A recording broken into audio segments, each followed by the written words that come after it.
रमा एकादशी व्रत कथा। युधिष्ठिर ने पूछा, जनार्दन, मुझ पर आपका स्नेह है, अतः कृपा करके बताइए कि कार्तिक के कृष्ण पक्ष में कौन सी एकादशी होती है। भगवान श्री कृष्ण बोले, राजन, कार्तिक गुजरात महाराष्ट्र के अनुसार आश्विन कृष्ण पक्ष में रमा नाम की विख्यात और परम कल्याणमयी एकादशी होती है। ये परम उत्तम है और बड़े बड़े पापों को हरने वाली है। पूर्व काल में मुचकंद नाम से विख्यात एक राजा हो चुके हैं, जो भगवान श्री विष्णु जी के भक्त और सत्य प्रतिज्ञ थे। अपने राज्य पर निष्कंटक शासन करने वाले उन राजा के यहाँ नदियों में श्रेष्ठ चंद्रभागा कन्या के रूप में उत्पन्न हुई। राजा ने चंद्रसेन कुमार शोभन के साथ उसका विवाह कर दिया। एक बार शोभन दशमी के दिन अपने ससुर के घर आए और उसी दिन समूचे नगर में पूर्ववत ढिंढोरा पिटवाया गया कि एकादशी के दिन कोई भी भोजन न करे। इसे सुनकर शोभन ने अपनी प्यारी पत्नी चंद्रभागा से कहा, प्रिय, अब मुझे इस समय क्या करना चाहिए, इसकी शिक्षा दो। चंद्रभागा बोली, प्रभु, मेरे पिता के घर पर एकादशी के दिन मनुष्य तो क्या, कोई पालतू पशु आदि भी भोजन नहीं कर सकते। हे प्राणनाथ, यदि आप भोजन करेंगे तो आपकी बड़ी निंदा होगी।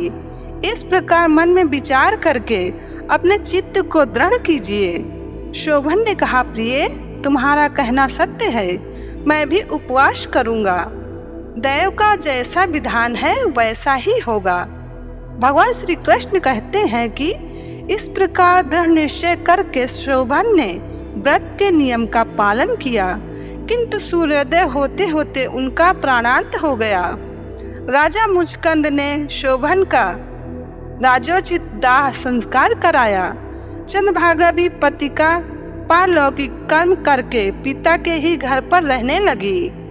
नृपश्रेष्ठ उधर शोभन इस व्रत के प्रभाव से मंदराचल के शिखर पर बसे हुए परम रमणीय देवपुर को प्राप्त हुए। वहां शोभन द्वितीय कुबेर की भांति शोभा पाने लगे। एक बार राजा मुचकंद के नगरवासी विख्यात ब्राह्मण सोम शर्मा तीर्थ यात्रा के प्रसंग से घूमते हुए मंदराचल पर्वत पर गए, जहां उन्हें शोभन दिखाई दिए। राजा के दामाद को पहचान कर वे उनके समीप गए। शोभन भी उस समय द्विज श्रेष्ठ सोम शर्मा को आया हुआ देखकर शीघ्र ही आसन से उठ खड़े हुए और उन्हें प्रणाम किया। फिर क्रमशः अपने ससुर राजा मुचकंद, प्रिय पत्नी चंद्रभागा तथा समस्त नगर का कुशल क्षेम पूछा। सोम शर्मा ने कहा, राजन, वहाँ सब कुशल है। आश्चर्य है, ऐसा सुंदर और विचित्र नगर तो कहीं किसी ने भी नहीं देखा होगा।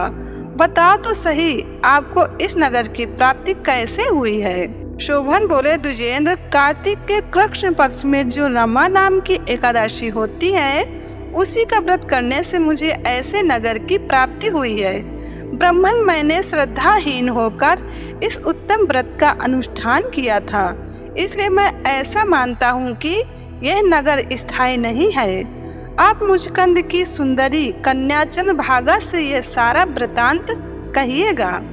शोभन की बात सुनकर ब्राह्मण मुचकंदपुर में गए और वहाँ चंद्रभागा के सामने उन्होंने सारा वृतांत कह सुनाया। सोम शर्मा बोले, शुभे, मैंने तुम्हारे पति को प्रत्यक्ष देखा है। इंद्रपुरी के समान उनके दूरदर्श नगर का भी अवलोकन किया, किंतु वह नगर अस्थिर है।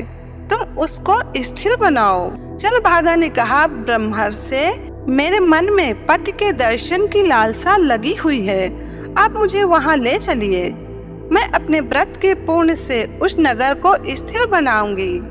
भगवान श्री कृष्ण कहते हैं कि राजन, चंद्रभागा की बात सुनकर सोम शर्मा उससे साथ ले मंदराचल पर्वत के निकट वामदेव मुनि के आश्रम पर गए। वहां ऋषि के मंत्र की शक्ति तथा एकादशी सेवन के प्रभाव से चंद्रभागा का शरीर दिव्य हो गया तथा उसने दिव्य गति प्राप्त कर ली। इसके बाद वो पति के समीप गई। अपनी प्रिय पत्नी को आया हुआ देखकर शोभन को बड़ी प्रसन्नता हुई। उन्होंने उसे बुलाकर अपने वाम भाग में सिंहासन पर बैठाया। तदंतर चंद्रभागा ने अपने प्रियतम से यह प्रिय वचन कहा, हे नाथ, मैं हित की बात कहती हूँ, सुनिए। जब मैं 8 वर्ष से अधिक उम्र की हो गई, तब से लेकर आज तक मेरे द्वारा किए हुए एकादशी व्रत से जो पुण्य संचित हुआ है, उसके प्रभाव से यह नगर कल्प के अंत तक स्थिर रहेगा तथा सब प्रकार के मनोवांछित वैभव से समृद्धशाली रहेगा। नरश्रेष्ठ, इस प्रकार रमा व्रत के प्रभाव से चंद्रभागा दिव्य भोग, दिव्य रूप और दिव्य आभूषणों से विभूषित हो अपने पति के साथ मंदराचल के शिखर पर विहार करती है। हे राजन, मैंने तुम्हारे समक्ष रमा नामक एकादशी का वर्णन किया है। ये चिंतामणि तथा कामधेनु के समान सब मनोरथों को पूर्ण करने वाली है।